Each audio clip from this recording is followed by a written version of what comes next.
Welcome to episode 98 of this tutorial series. This one's going to be a little bit complicated. We're going to split it into two halves. This is the menu for our missions. So let's go down to user interface. Over here we have a menu underscore template. Let's open that up because there's one more thing we need to add to this template that we're going to need in just about every menu. And that is adding to the variables previous menu. And if you've done this many tutorials with me, you know that this is important for our UI. Hit the drop down, user widget class reference, compile and save. Then let's get out of menu template, right click, duplicate, and call this menu underscore missions. Now we'll save that. Let's go over to our menu underscore game with missions, the button selected over here. Let's scroll down to the bottom. On clicked view with this button, we want to essentially copy the script that we've got here for inventory. So we can copy almost everything: viewport, reroutables, player controller, remove from parent, self and get class. But we need to replace create menu inventory and the set previous menu. Let's paste that over here and fill in the blanks. Create widget. That widget is going to be menu missions, plug that in here. Then out of that, plug that into the reroutable. Out of this reroutable, set previous menu. Into there, into there. And that's pretty much ready to go in our menu system. Compile and save that. Now we'll close that. Let's go over to menu underscore missions. This first button we'll rename to button back, and we will call that back in the rich text block, align to the bottom. And with that button, let's go over to the graph. And when we hit the back button, we need to replicate the script for going back a menu. For reference, let's go to inventory, graph. We need to replicate this script right here. So player controller, create widget, viewport, remove from parent, get player controller, create widget, drag in previous menu, plug in the executable, and out of that we will add to viewport and remove from parent.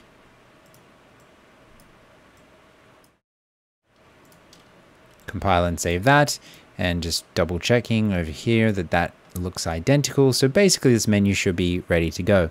Next up, this missions menu script is going to be pretty fat. So let's move our back button up here because we want that out of the way, and our event tick up here because we're about to make one hell of a mess down here. One of the first things this menu is going to need is get player character. You probably already guessed what this is.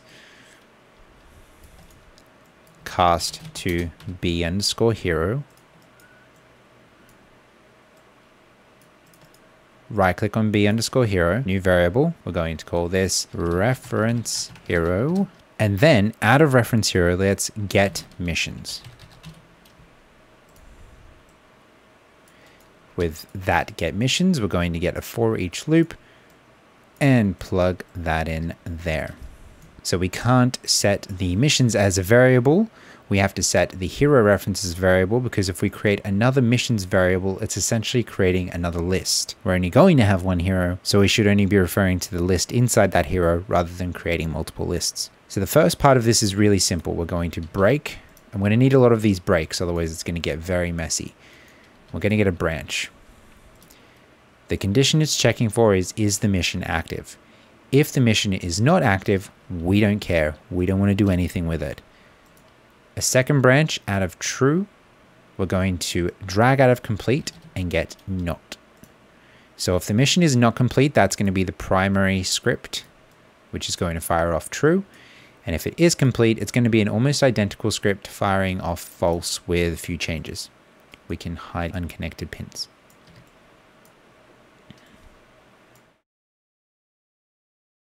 So that part's pretty simple. Now, like we did with the inventory, which is why I've left it open, these slots are actually their own user widget blueprint classes. So if we go over to here, we can see that we've created a utility inventory slot. We're going to do the same thing for missions. So each mission is going to be a mission slot. So let's right click, user interface, widget blueprint, utility underscore mission slot. And open that up. We don't need the canvas panel. We just need a button. We'll call this button 0 so it's easy to remember. Then we will get an overlay and put that on top of the button. Then we will get a rich text block on top of the overlay, and then a checkbox onto the overlay again. Now with the rich text block, let's call that RTB underscore mission name. And the checkbox we will call CB underscore turn in. The reason we need an overlay is because I want the name of the mission to be centered. With the button selected, let's scroll down to our background color and zero out the alpha, and we will bring that back up if we need to. Select the rich text block. We will select a text style and justify it in the center. Then let's call this mission name, just so we have a reference. And the checkbox can go onto the other side and be centered. And we'll worry about the formatting here later. Right now, what we need to do is get something that we can refer to, because that's a little bit big for a button. So we'll compile and save that and come back to this. Now let's go back over to menu underscore missions. And out of this branch, we're going to create widget.